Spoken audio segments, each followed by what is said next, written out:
Olá pessoal, tudo bem? Eu sou Suelen Colombo, sou professora e advogada e hoje eu vim debater aqui com vocês um tema muito curioso, muito interessante para você que é estudante de direito, advogado e às vezes tem alguma dúvida, ou até mesmo para você que viu esse vídeo aí, quis assistir e descobrir o que é capacidade de ser parte.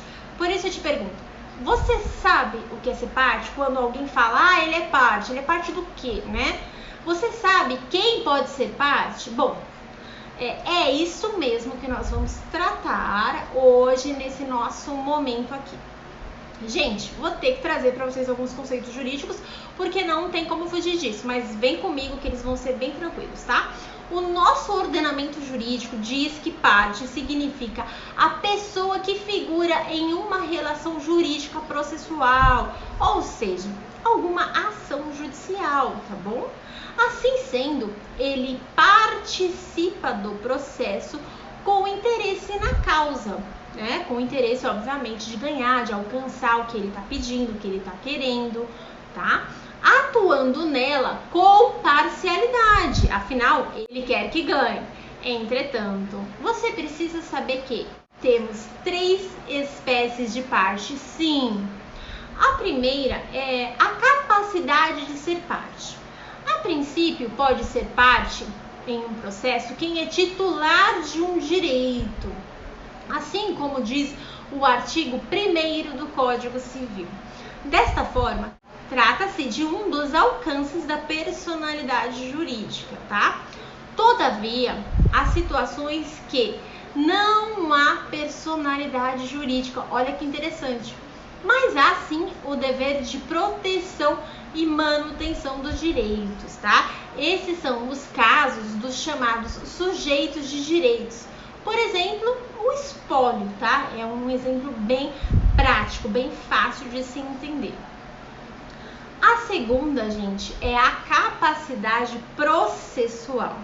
Nesse ponto, nós estamos falando, nos referindo especificamente do que preceitua o artigo 71 do Código de Processo Civil, no qual, pessoal, ele nos diz o seguinte, que só pode configurar como parte no processo quem é absolutamente capaz, ok?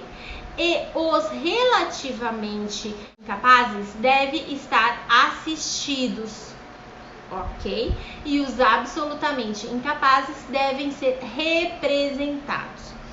Note que, de uma certa forma, né, tudo isso que eu estou te falando aqui está diretamente relacionado à personalidade. Por isso que é importante conhecer e entender o conceito de personalidade também. Mas isso fica para uma outra aula, tá? Nesse ponto, pessoal, é importante observarmos que há limitações na capacidade processual, não é mesmo? Que não estão ligadas à personalidade, sabia? Vou te dar aqui também um exemplo, tá? Os litigantes casados. Como que fica isso? Isso, gente, eu tô falando porque a depender do regime de casamento, tá? A depender do regime de casamento, será necessária a autorização do cônjuge para a venda do imóvel, por exemplo. São as chamadas outorga uxória e a outorga marital. Você já ouviu esse termo aí, com certeza. Você já ouviu, não sabia nem o que era, né? Pois bem, aqui a Suelen vai falar para vocês o que eles significam. Primeira coisa, eu preciso falar para vocês que tem gente que usa a expressão outorga uxória para ambos os cônjuges, tá? Mas tá errado. Não, nunca façam isso, tá? A outorga uxória é a autorização prestada pela esposa quando o marido quer fazer alguma coisa, tá? E a autorização prestada pelo marido, ela tem outro nome, ela é chamada de outorga marital, beleza? Entendeu essa diferença? Toda vez que você ouvir agora isso, você vai saber diferenciar uma coisa da outra. Essa autorização está ligada às ações reais imobiliárias, tá?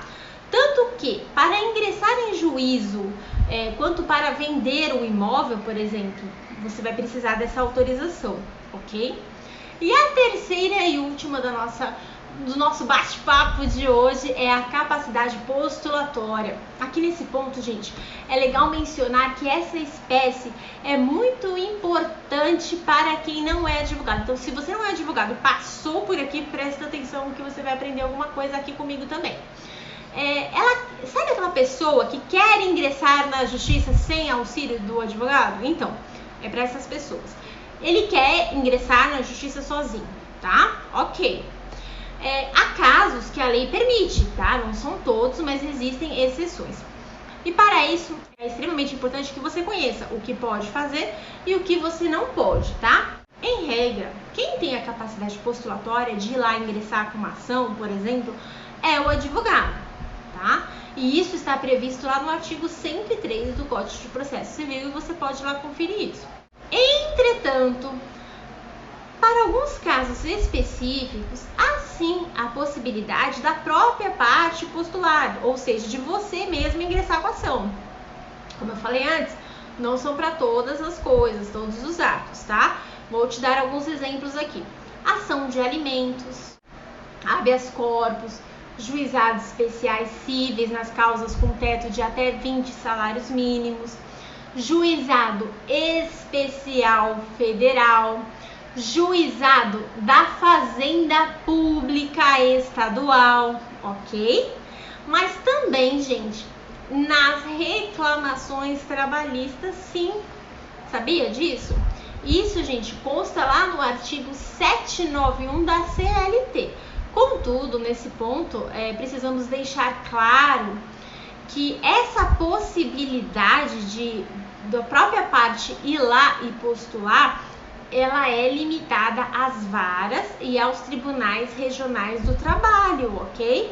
Ou seja, não abrange as ações cautelares, ação rescisória, mandado e recursos de competência do Tribunal Superior do Trabalho, tá bom? Então, assim, e essa informação consta lá na súmula 425 do TST. Vale mencionar que postular sozinho sem o auxílio de um advogado, mesmo que nos casos permitidos, pessoal, que eu acabei de citar, não é uma tarefa fácil, tá? Muito pelo contrário. Ela exige muito conhecimento, muita técnica, então eu não indico, mas você sabe que tem essa possibilidade. Por isso, o melhor e mais prudente é sim consultar um profissional.